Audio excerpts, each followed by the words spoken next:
Kasih karunia dan damai sejahtera dari Allah Bapa dan dari Tuhan Yesus Kristus menyertai saudara-saudara sekalian. Amin. Marilah kita mendengar firman Tuhan dari Lukas pasal 4 ayat 31 sampai dengan ayat 37. Demikian bunyinya. Kemudian Yesus pergi ke Kapernaum, sebuah kota di Galilea, lalu mengajar di situ pada hari-hari Sabat. Mereka takjub mendengar pengajarannya, sebab perkataannya penuh kuasa. Di dalam rumah ibadat itu ada seorang yang kerasukan setan, dan ia berteriak dengan suara keras, "Hai engkau Yesus orang Nazaret, apa urusanmu dengan kami? Engkau datang hendak membinasakan kami. Aku tahu siapa engkau, yang kudus dari Allah." Tetapi Yesus menghardiknya, katanya, "Diam, keluarlah daripadanya." Dan setan itu pun menghempaskan orang itu ke tengah-tengah orang banyak, lalu keluar daripadanya, dan sama sekali tidak menyakitinya. Dan semua orang takjub. Lalu berkata seorang kepada yang lain, katanya, "Alangkah hebatnya perkataan ini, sebab dengan penuh wibawa dan kuasa, ia memberi perintah kepada roh-roh jahat, dan mereka pun keluar." Dan tersebarlah berita tentang dia kemana-mana di daerah itu. Saudaraku, firman ini adalah hal yang menggambarkan kuasa Yesus dalam kehidupan manusia dan seluruh ciptaan. Sebelum saya mengurainya, saya mau mengingatkan kita dulu bahwa kita pernah sekolah dulu waktu SD. Suatu saat ada upacara nasional. Itu biasa di sekolah dasar, ada upacara nasional biasanya hari Senin pagi atau hari Sabtu sore mau bubaran sekolah. Di pagi hari seorang anak siswa berkata kepada kawannya, "Ayo kita ke tanah lapang sebab upacara mau dimulai." Tapi kawannya diam saja, tidak berespon. Lalu ketua kelas berbicara kepada mereka, "Ayo kawan-kawan, kita ke tanah lapang. Upacara sudah mau dimulai." Lalu si kawan yang diam tadi berkata, "Sebentar lagi lah." Sudah naik sedikit wibawa yang berbicara itu. Tadi kawannya dia diam aja, sekarang ketua kelas berbicara, dia mengatakan, "Sebentar lagi lah." Dia belum bergerak dari tempatnya. Tetapi kawan-kawannya sudah mulai berdiri dari tempat duduk masing-masing. Lalu guru kelas berkata, "Ayo anak-anak, kita ke lapangan, karena upacara mau dimulai sebentar lagi." Lalu dia berdiri, "Iya Pak, sebentar," kata. Tapi dia belum jalan, masih berdiri saja. Wibawa yang berbicara itu sudah naik, walaupun perkataan sama. "Ayo kawan-kawan ke tanah lapang, upacara sudah dimulai." Kawannya berbicara, dia diam aja. Ketua kelasnya berbicara, dia sudah mulai bereaksi sebentar lagi. Kemudian guru kelas berbicara, dia sudah berdiri, tetapi belum berjalan. Lalu ketika kepala sekolah berkata, "Ayo semua anak-anak ke tanah lapang, kita memulai acara." Dia langsung berjalan dan masuk ke lapangan untuk mengikuti upacara. Saudara, itulah gambaran wibawa dari siapa yang berbicara. Orang yang sama mendengar, tetapi wibawa dari ucapan yang disampaikan tidak sama. Sekalipun kalimat sama, perintahnya sama, tetapi siapa yang berbicara? Jadi tergantung kepada siapa yang berbicara, ditentukan oleh wibawa itu. Dan inilah saudara-saudara, pada hari ini kita diberikan gambaran wibawa tertinggi dari sebuah ucapan.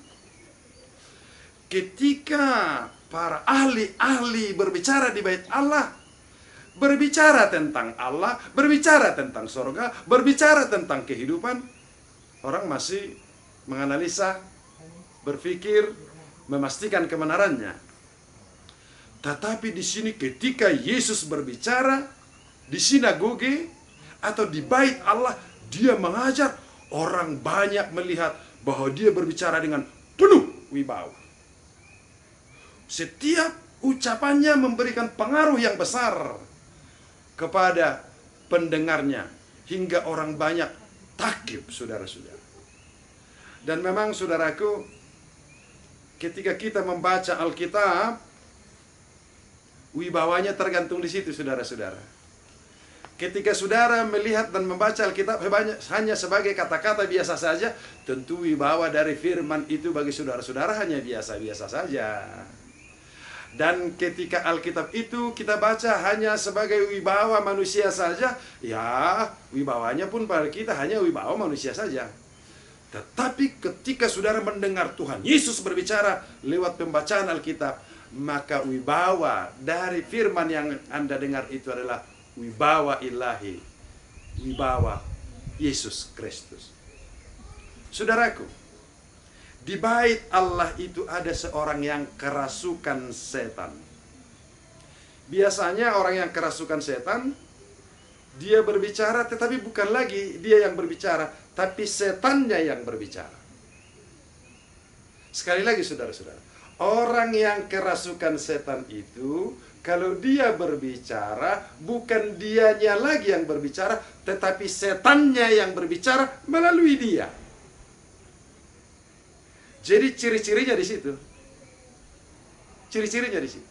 Orang yang kerasukan setan itu bisa mengherankan ungkapan-ungkapannya, bisa mengherankan ucapan-ucapan yang disampaikan, karena yang berbicara dari orang yang kerasukan setan itu bukan dirinya, tetapi setan itu yang sedang berbicara. Lihatlah saudara, ketika Yesus bertemu dengan orang yang kerasukan setan ini, ada sebuah ungkapan yang luar biasa. Ternyata si setan ini pun lebih hebat dari manusia. Pengenalannya terhadap Tuhan pun lebih hebat si setan ini. Lihatlah. Hai engkau Yesus orang Nazaret, apa urusanmu dengan kami? Engkau datang hendak membinasakan kami? Aku tahu siapa engkau yang kudus dari Allah. Jadi setan pun bisa mengungkapkan siapa Yesus. Setan pun tahu dan mengetahui siapa Yesus itu. Apa kekuatannya? Apa kemampuannya? Masalahnya hanya ada satu, saudara-saudara. Setan ini nggak mau tunduk dan taat kepada Yesus. Tidak mau mengikuti Yesus. Tidak mau mengikuti apa yang dikehendaki Yesus. Tetapi dia menginginkan sesuatu, mengharapkan sesuatu, agar Yesus membiarkannya melakukan kehendaknya, agar Yesus tidak membinasakannya, tetapi dia bebas menguasai manusia, menguasai orang yang dirasukinya itu, supaya orang yang dirasuki itu tunduk atas dia. Tetapi Yesus berkata, saudara-saudara, diamlah, keluarlah daripadanya. Diamlah, keluarlah. Wibawa ucapan Yesus itu, saudara-saudara, begitu tinggi dan berkuasa kepada setan itu. Dan saudaraku, inilah yang harusnya terjadi dalam kehidupan kita. Kita manusia tidak berwibawa dan tidak berkuasa mengusir setan ini, tetapi Yesus berkuasa mengusirnya. Diamlah dan keluarlah daripada orang itu.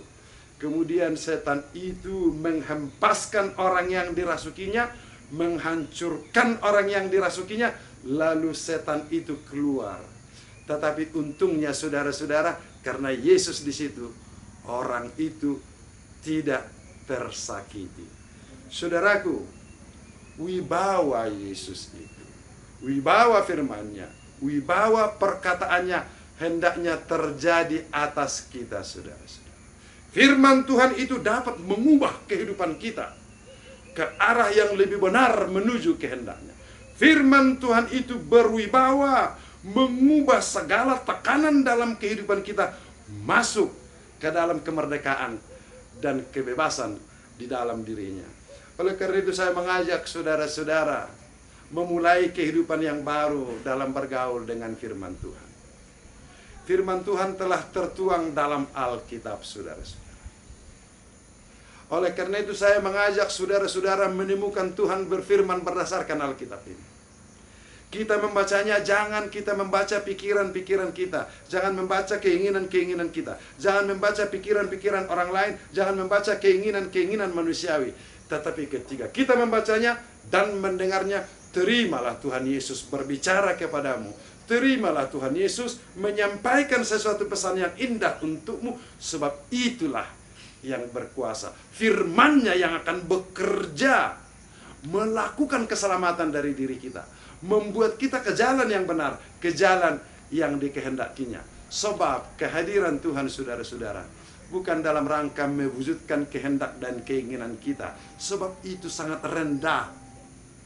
Segala kehebatan, keinginan, dan cita-cita manusia itu sangat rendah, saudara-saudara. Mau kekayaan, mau kekuasaan, mau nama besar, itu sangat rendah, saudara-saudara, berbanding dengan kehendak Tuhan yang besar itu untuk kehidupan yang kekal. Sekalipun kita harus mengalami derita, tetapi Dia mengarahkan kita kepada kehidupan yang sesungguhnya.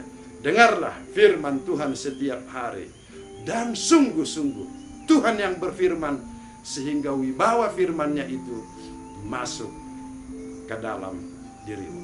Tuhan memberkati dan firman-Nya berkuasa atas diri kita.